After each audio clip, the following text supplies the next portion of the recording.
तो अब देखते हैं पहला सवाल। इस सवाल को किस प्रकार से सॉल्व करेंगे। तो कहीं से भी दिक्कत आए तो आप प्रश्न आराम से पूछ सकते हैं या कोई भी चैप्टर आप पूछ सकते हैं।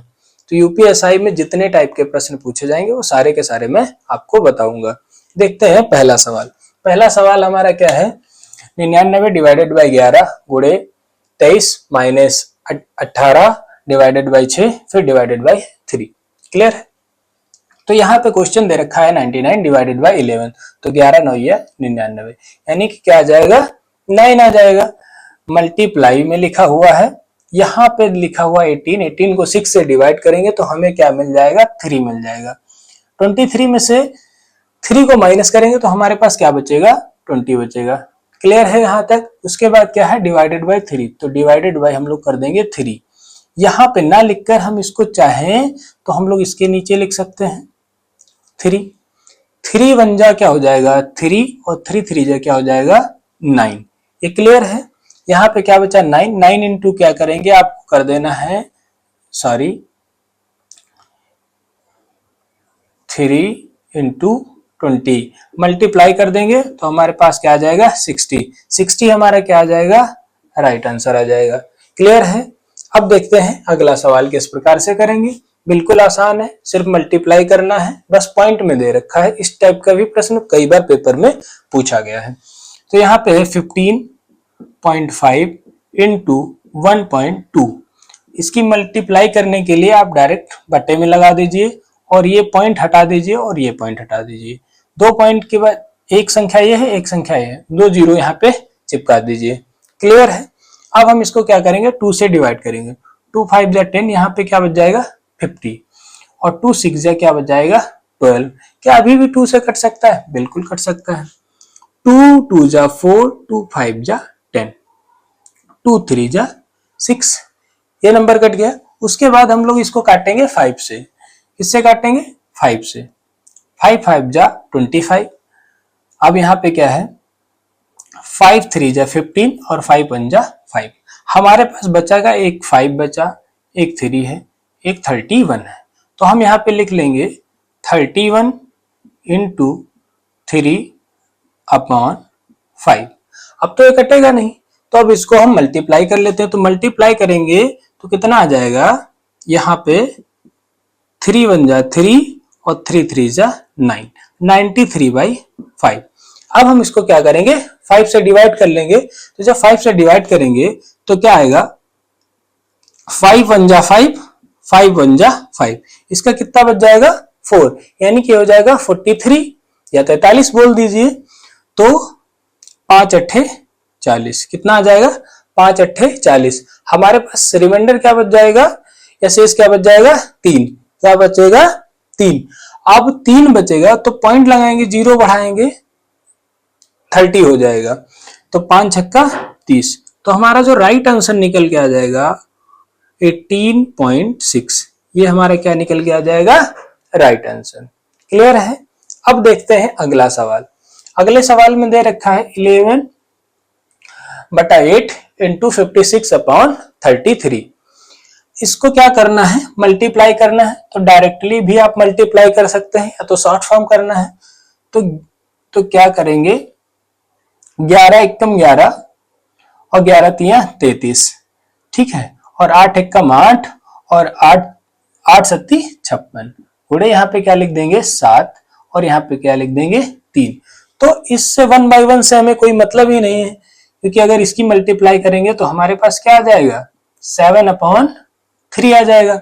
7/3 को हम लोग लिख क्या सकते हैं 7/3 को क्या लिख सकते हैं, यहाँ पे लिखेंगे 3, यहाँ पे लिख देंगे 2, यहाँ पे लिख देंगे 1। क्यों, क्योंकि 3 2 जा 6, 6 + 1 कितना होता है 7, 7/3। यही हमारा क्या आ जाएगा राइट आंसर।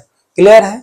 उम्मीद है कि तीनों सवाल आपको समझ में आए होंगे और ये सारे के सारे क्वेश्चन पेपर में रिपीट हुए हैं। अब इसके बाद आगे के सवाल देखते हैं कि किस प्रकार से हम लोग उनको सॉल्व करेंगे। इस टाइप के भी प्रश्न कई बार पूछे गए हैं। देखते हैं। किसी संख्या का 45% अगर 135 है, वह संख्या ज्ञात कीजिए क्या होगी। तो क्या दे रखा है 45 यानी कि 45, कितना दे रखा है 135। कितनी बार में जाएगा? 45 को आप 135 को डिवाइड कीजिए 45 से, कितनी बार में जाएगा? 3 बार में। या हम इसको मल्टीप्लाई भी कह सकते हैं, तो इसकी गुणा 45 की कर दीजिए 3 बार में, तो कितना आ जाएगा? 135। और प्रतिशत में हमेशा याद रखिए कि कोई भी संख्या ली जाती है तो 100 में से क्या है हमारे पास? 100। क्या है? 100। कितने से मल्टीप्लाई कर दीजिए? 3 से, तो हमारा आंसर कितना आ जाएगा? 300। 300 क्या आ जाएगा? Right answer. यानी कि वह संख्या ज्ञात कीजिए जो बोल रहा था कि किसी संख्या का 45% अगर 135 है, वह संख्या ज्ञात कीजिए, तो वह संख्या क्या हो आएगी? 300। क्लियर है? अगला क्वेश्चन इसी प्रकार से जो आपको सॉल्व करना है, वहां पे दे रखा होगा किसी संख्या का यहां पे दे रखा होगा 55% या 55%। अगर यहां पे दे रखा हो 220 है, तो संख्या ज्ञात कीजिए। तो उसको ये जो है इसको अपने आप सॉल्व करें सवाल को। यदि 16 व्यक्ति एक दीवार 15 दिनों में बना सकते हैं, तो 8 दिनों में इसे बनाने के लिए कितने व्यक्तियों की आवश्यकता होगी? क्लियर है? क्वेश्चन समझ में आया? यदि 16 व्यक्ति एक दीवार 15 दिन में बनाते हैं, तो 8 दिनों में बनाने के लिए व्यक्तियों की संख्या पूछ रहा है। तो फॉर्मूला होता है इसका M1 इंटू D1 बराबर M2 गुणे D2। M1 का मतलब क्या होता है कि प्रारंभिक में कितने आदमी लगे और प्रारंभिक कितने दिन, इसके बाद में कितने आदमी लगे और कितने दिन लगे। तो हमको बाद वाला क्या ज्ञात करना है? कितने व्यक्ति हैं उनको ज्ञात करना है। तो प्रारंभिक में कितने हैं? 16। कितने? 16 व्यक्ति। कितने दिन लगे? 15। यहां पे क्या दे रखा है? 8 दिनों में इसे बनाने के लिए कितने व्यक्तियों की आवश्यकता होगी। मान लो 8 दे रखा है हमें और कुछ भी ज्ञात करना है। यहाँ पे हम कोई भी नंबर मान लेंगे, बी सी जो भी मानना हो, बी मान लेते हैं, बी मान लीजिए। अब क्या कर दीजिए? 16 गुणे 15 divided by 8 equal to B. 8 एकम 8, 8 दूनी 16। तो हमारे पास क्या बचेगा? बी की वैल्यू क्या बचेगी? 15 गुणा में 2, तो बी की वैल्यू क्या आ जाएगी? 30। तो हमारे पास कितने दिन लगेंगे इसे बनाने के लिए? कितने व्यक्तियों की आवश्यकता होगी? 8 दिनों में बनाने के लिए कितने व्यक्तियों की आवश्यकता होगी? 30 व्यक्तियों की आवश्यकता होगी। कितने व्यक्तियों की आवश्यकता होगी? 30 व्यक्तियों की आवश्यकता होगी। क्लियर है? यदि 16 व्यक्ति एक दीवार 15 दिनों में बना सकते हैं, तो 8 दिनों में इसे बनाने के लिए कितने व्यक्तियों की आवश्यकता होगी? तो 8 दिनों में 30 व्यक्तियों की आवश्यकता होगी। क्लियर है? तो किस तरीके से सॉल्व करेंगे? 420 रुपए की टी शर्ट पर छूट के दौरान 300 रुपए पर बेची गई, इसमें कितने प्रतिशत छूट दी गई? कोई भी आपने टी शर्ट खरीदी जो कि 420 रुपए MRP थी और उसको 300 रुपए में आपने खरीद लिया। अब वो बोल रहा है कि इसमें कितने प्रतिशत की छूट दी गई। ठीक है, तो हम लोग क्या लिखेंगे? 420 माइनस कर देंगे 300, तो हमारे पास क्या बचेगा? यहां पे 120 रुपए। कितना बचेगा? 120 रुपए छोड़े। ठीक है, इतनी MRP थी, इतने की आपने खरीद ली। अब इसमें प्रतिशत पूछ रहा है, तो 120 डिवाइडेड बाई 420 गुणे 100 कर दीजिए। ठीक है, तो इस जीरो से ये जीरो खत्म हो जाएगा आपका। अब क्या बचेगा? 120 गुणा में जब 10 कर देंगे तो 1200, नीचे क्या बच जाएगा? 42। क्लियर है? 2 से आप डिवाइड कर दीजिए। 2 2 जा 4, 2 1 जा 2, 2 6 जा 12। क्या बचेगा? 600 डिवाइडेड बाई 21। क्या 3 से कट सकता है? जी बिल्कुल कट सकता है। 3 सत्ते 21 और 3 दूनी 6, कितना बच जाएगा हमारे पास 200 वटा में 7। क्या ये कट सकता है? जी बिल्कुल कट सकता है। 7 दूनी 14, 7 दूनी 7 अठी 56। अब इसके पास कितना बचा? 4 बच गया, 4 फेस भी बच गया, पॉइंट लगा देंगे, 0 बढ़ा देंगे, कितना हो जाएगा? कितना हो जाएगा? 40।